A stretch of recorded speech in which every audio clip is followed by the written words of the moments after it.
Hay pocos atributos más importantes en los peleadores de MMA que su resistencia a los golpes. Hemos visto a peleadores construir carreras exitosas basadas en su impresionante capacidad de resistir impactos sin ser noqueados, y también hemos visto a peleadores perder su carrera al perder la resistencia y comenzar a ser noqueados con facilidad. Esta vital capacidad de aguantar golpes es increíblemente alta en algunos peleadores y los lleva a prácticamente nunca ser finalizados y forzar a sus oponentes a resistir peleas largas y cansadas.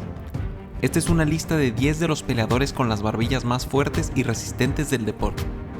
Los invitamos a ver nuestros nuevos productos en nuestra tienda en línea de MMA y les agradecemos por dar me gusta al video si lo disfrutan. Sin más preámbulo, empezamos. Esto es MMA en español y estas son las 10 mejores barbillas en la historia de la UFC. Número 10. Tony Ferguson. Tony Ferguson es un peleador extraordinariamente talentoso, con la segunda racha ganadora más larga en la historia de la división de peso ligero. Tiene un sinfín de habilidades, pero desgraciadamente, minimizar el daño que recibe en sus peleas nunca ha sido su mayor fortaleza. Ferguson tiene gran jiu-jitsu, buena defensa de derribos, golpes y codazos precisos y gran cardio. Pero su boxeo defensivo no es el más limpio, y esto lo ha llevado a ser conectado varias veces por fuertes golpeadores del deporte, pero ha sobrevivido toda clase de impactos y nunca ha quedado inconsciente al recibir un golpe. Incluso en sus mejores épocas, en las que Ferguson ganó 13 peleas seguidas, era notorio que el cucuy era lastimado y puesto en peligro en cada uno de sus enfrentamientos. Edson Barboza, Lando Banata y Anthony Pettis lo pusieron en peligro, pero la barbilla del cucuy nunca cedía y terminaba ganando estos combates. Desgraciadamente para Ferguson, su costumbre de recibir bastantes golpes le pasó factura en UFC 249 ante Justin Gaethje. Justin se mostró paciente y no se agotó al atacar como rivales anteriores de Ferguson, y además resultó ser uno de los golpeadores más fuertes de la división. Así que después de 5 rounds de castigo, Tony no pudo continuar, y a pesar de que su increíble barbilla probablemente iba a resistir el combate entero, el referee detuvo la dispareja pelea y declaró el cierre de la racha ganadora de Ferguson. A pesar de que el mejor momento de Ferguson parece haber quedado atrás, es impresionante que su barbilla jamás se rompió después de tantos años de fuertes impactos. Pero desgraciadamente, es muy posible que ese día se acerque más y más con el paso del tiempo. Número 9. Yoel Romero. El eterno contendiente de peso medio logró demostrar que tiene una barbilla tan fuerte como el resto de su cuerpo. Yoel pasó prácticamente toda su carrera en la UFC perteneciendo al top 5 de la división y tuvo más oportunidades de pelear por el cinturón que casi cualquier peleador en la historia. Yoel apareció en la UFC a los 36 años, después de un brillante paso por la lucha olímpica, y consiguió una impresionante racha ganadora que no se rompería hasta que el cubano llegara a pelear por el cinturón. Yoel es extremadamente explosivo y fuerte, tiene un currículum de lucha impecable y gran pelea de suelo, pero un factor esencial que lo mantuvo en la cima de la UFC hasta los 43 años fue que parecía ser imposible de noquear. Yoel tuvo guerras intensas contra Robert Whittaker y en 10 rounds contra el campeón nunca cayó, a pesar de recibir varios golpes. Una de las demostraciones más impresionantes de su resistencia vino en UFC 241, en su pelea contra Paulo Costa. La pelea estuvo llena de intercambios y Yoel recibió una impresionante patada a la cabeza que inexplicablemente no lo noqueó. La imagen del golpe es impresionante y hace a su barbilla parecer sobrehumana. La longevidad del contendiente cubano y la cantidad de intercambios que tuvo, aún después de sus 40 años, lo convierten en un claro miembro de nuestra lista. Desgraciadamente, Yoel salió de la UFC a finales del 2020 y a sus 43 años ha dejado un legado impresionante en el que logró dominar a oponentes mucho más jóvenes y mostró una resistencia difícil de creer. Número 8. Robbie Lawler. Dentro de este deporte, la resistencia de los peleadores suele deteriorarse con el paso del tiempo, pero esto no parece ocurrir con Robbie Lawler. Lawler tiene un récord impresionantemente activo, con 42 peleas, en las que solo ha sido finalizado 2 veces. Aparte de sus 2 derrotas por nocaut contra Tyron Woodley y Nick Diaz, nadie más ha podido finalizar a Robbie, y esto no es porque su estilo sea evasivo ni precavido. Por el contrario, Robbie casi exclusivamente participa en peleas emocionantes, con grandes cantidades de golpes lanzados, en los que normalmente solía terminar con la mano levantada. A pesar de tener enfrentamientos reñidos y cansados, Lawler nunca deja de avanzar y ha sido capaz de atravesar peleas que hubieran dejado tendidos a la mayoría de los peleadores. Desgraciadamente, Robbie ha sufrido una baja de nivel en años recientes y parece no tener la explosividad que tuvo en sus inicios en el deporte.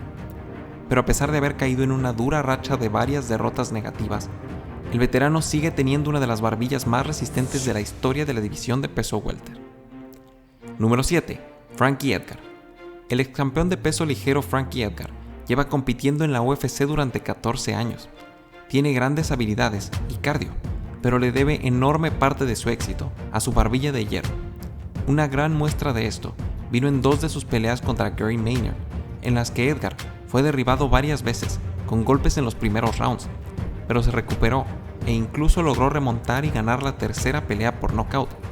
Edgar también resistió fuertes intercambios con José Aldo y Benson Henderson. Tal vez lo más impresionante de todo sea que Edgar hizo todo esto en categorías de peso arriba de lo que le sería natural. Para un peleador que claramente tiene tamaño de peso gallo, pero que encontró éxito en peso pluma y ligero. Después de años de resistir golpes de peleadores más grandes que él, Edgar finalmente bajó a peso gallo en 2020, después de haber tardado 11 años en ser noqueado por primera vez, incluso peleando arriba de su categoría natural. A sus 39 años y después de 13 años en la compañía, Frankie Edgar parece estar a las puertas de una oportunidad por el título por milésima vez en su carrera y en la tercera categoría de peso en la que ha competido. Número 6. Dan Henderson. Dan Henderson es merecidamente considerado como uno de los mejores artistas marciales de la historia. Empezó a competir en 1997, fue campeón de Pride y Strikeforce y pasó toda su carrera únicamente compitiendo contra la élite del deporte. Henderson era un caso similar al de Frankie Edgar, en cuanto a que su físico parecía siempre inferior al de sus oponentes. El estadounidense claramente se veía como un peso medio, pero llegó a competir en peso semicompleto y completo, y con estas excursiones a categoría de peso mayores vinieron intercambios de golpes mucho más fuertes que el veterano tuvo que soportar.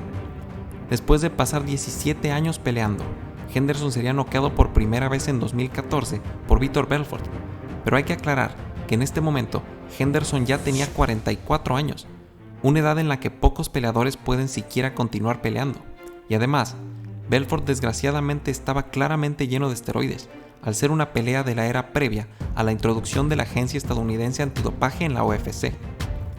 Henderson pelearía durante 2 años más, y sería noqueado otras 2 veces, comprobando que incluso las barbillas más fuertes pueden quedar dañadas después de una derrota por nocaut. Dan cerró su legendaria carrera a los 46 años, quedándose a un round en las tarjetas de los jueces de coronarse campeón mundial de peso medio. Sin duda, su barbilla de hierro fue vital para su carrera, y lo llevó a tener éxito en 3 categorías ante algunos de los peleadores más fuertes de la historia. Número 5. Roy Nelson. Roy Nelson es comúnmente identificado por su extraño aspecto físico para ser un peleador de la UFC, pero a pesar de que su preparación física puede no ser impresionante, el estadounidense logró vencer a varios miembros del top 10 de la UFC. Desde su llegada a la UFC en 2009, su barbilla ha aguantado enfrentamientos contra algunos de los golpeadores más fuertes del deporte, incluyendo a Junior Dos Santos, Alistair Overeem y Mirko Cro Cop. Después de años de resistir intercambios contra la élite de la división de peso completo, su resistencia finalmente fue rota por el neozelandés Mark Hunt en 2014, pero aún así, después de eso, terminaría su contrato con la UFC en 2017 sin haber sido noqueado más que una vez en su difícil carrera en la compañía. Nelson entonces pasó a formar parte de la casa de retiro de los peleadores de MMA, la promotora Bellator, donde a pesar de no tener muchas victorias, entregó peleas entretenidas y siguió demostrando que su barbilla de hierro y su poder noqueador son una combinación letal dentro del octágono. Número 4. Diego Sánchez. Diego Sánchez ama pelear como pocas personas en la historia, y aunque suene extraño, parece incluso disfrutar recibir golpes. En sus peleas parece pelear con más pasión entre más golpes tenga que absorber, y a pesar de que esta extraña estrategia parece ilógica, Diego Sánchez parece triunfar a base de convertir sus peleas en combates aguerridos, donde la técnica parece quedar de lado y la resistencia y determinación predominan. Sus guerras contra Gilbert Melendez y Clay Guida muestran todo lo que uno necesita saber sobre la barbilla y el corazón de Sánchez. Diego ha sido derrotado 3 veces por nocaut, pero esto ha sido en una carrera de 19 años en MMA y 16 años en la UFC, con la mayoría de sus peleas siendo series de intercambios que hubieran acabado a casi cualquier peleador. Sánchez pasó de 2002 a 2016 sin ser noqueado, a pesar de tener varias peleas al año y no ser un peleador defensivo en absoluto. Diego es el primer peleador en haber ganado el reality show The Ultimate Fighter y está a punto del retiro. Su carrera pasará a la historia como una de las más importantes y nostálgicas del deporte, y quedará marcado por la impresionante resistencia que Diego mostró durante su juventud. Número 3. Mark Hunt. Pocos peleadores de la historia de las MMA tienen un estilo tan propenso a generar intercambios de golpes como el del neozelandés Mark Hunt. Hunt es prácticamente un peleador de Muay Thai que pelea en MMA. Es evidente que únicamente le interesa pelear de pie y que su única meta en una pelea es buscar el knockout. Jamás intentaría un derribo o trataría de ganar por sumisión, y aunque este es un estilo muy emocionante y atractivo para los aficionados, también es uno que requiere enorme resistencia a los golpes, en especial en la categoría de peso completo. Hunt logró noquear a algunos de los nombres más conocidos de la categoría, e incluso fue el primer y único hombre en noquear a Roy Nelson dentro de la UFC. A pesar de tener algunas derrotas por nocaut, realmente es necesario ver sus peleas para darse cuenta de la cantidad de intercambios que fueron necesarios para derribar al neozelandés. Por un lado, la longevidad de su carrera y su resistencia a las peleas de pie son admirables, pero por otro lado, tristemente parecen haberle cobrado un alto precio al final de su carrera. Hunt ha confesado tener problemas por contusiones cerebrales que en ocasiones le complican hablar y le han causado síntomas preocupantes. Así que por un lado, puede ser admirable que haya mantenido un nivel competitivo tan alto por años y resistido emocionantes peleas de Muay Thai y MMA, pero también es preocupante que el neozelandés lleve toda su vida intercambiando golpes y podría convertirse en un ejemplo de los riesgos que existen en nuestro deporte. Número 2. Fedor Emelianenko. La leyenda rusa de las MMA es uno de los mejores peleadores de la historia, así como un ejemplo de longevidad y amor al deporte. Fedor lleva 20 años compitiendo en distintas promotoras y tiene 45 peleas de MMA. Sus momentos más brillantes se vivieron en la promotora de Pride FC, donde Fedor prácticamente parecía invencible y enamoró a la mayoría de los aficionados del deporte. Fedor consiguió 28 peleas seguidas sin perder y para el 2011 ya tenía una carrera de 10 años en el deporte y seguía sin haber sido noqueado, incluso peleando en la categoría de peso completo de las MMA, una división en la que nadie se salva de los knockouts a lo largo de su carrera. Esto indudablemente ponía a Fedor como uno de los peleadores más resistentes en la historia de la categoría y de las MMA. Después de esta brillante etapa, Emelianenko vino a los Estados Unidos y no tuvo tanto éxito como se esperaba, cayendo en una racha de 3 derrotas consecutivas y siendo realmente noqueado por primera vez en su carrera por el poderoso Dan Henderson en el 2011. Después de esto, Fedor regresó a Rusia y después de algunas victorias, volvió a los Estados Unidos para unirse a Bellator y su liga de leyendas. En esta promotora, el ruso tiene 3 victorias y 2 derrotas por nocaut técnico, que desgraciadamente demuestran cómo incluso las barbillas más fuertes pueden deteriorarse con la edad y quedar mucho más vulnerables que durante la juventud. A pesar de esto, es innegable que Fedor merece estar en la lista por haber pasado casi 11 años sin ser noqueado en una división de peso que tiene a los golpeadores más fuertes del mundo. Y como número 1 tenemos a Nate Diaz. Los hermanos Diaz son 2 de los peleadores más fuertes y resistentes de la historia del deporte. Nate es conocido por su personalidad desafiante y por su estilo inusual de pelea, en el que parece dejar la defensa de lado y está dispuesto a intercambiar golpes con el rival que sea. Su barbilla parece sobrehumana y ha resistido golpes que han noqueado a muchos otros peleadores. La resistencia de Diaz junto con su cardio son una combinación letal que ha logrado agotar a grandes peleadores y le ha dado algunas de sus victorias más importantes. Esta increíble capacidad de resistencia únicamente ha fallado en una ocasión, cuando Josh Thompson conectó una enorme patada a la cabeza sobre Nate cuando el nativo de California iba agachándose hacia ese lado. Aún así, Diaz no quedó realmente noqueado con una patada que hubiera finalizado a cualquiera, sino que quedó aturdido y el referee detuvo el combate y marcó un knockout técnico para Thompson. Fuera de eso, Nate jamás ha sido finalizado con golpes en sus otras 31 peleas durante 15 años en el deporte, para ganarse un lugar indudable como uno de los peleadores más resistentes de la historia de las MMA. ¿Cuál creen que sea la barbilla más dura en la historia de las MMA? Les agradezco su apoyo a los que han comprado algunos de nuestros nuevos productos, dejado un me gusta o comentado en nuestros videos. Esto nos ayuda a mejorar el canal y producir cada vez mejor contenido de MMA. Gracias, que tengan un buen día y que Dios los bendiga.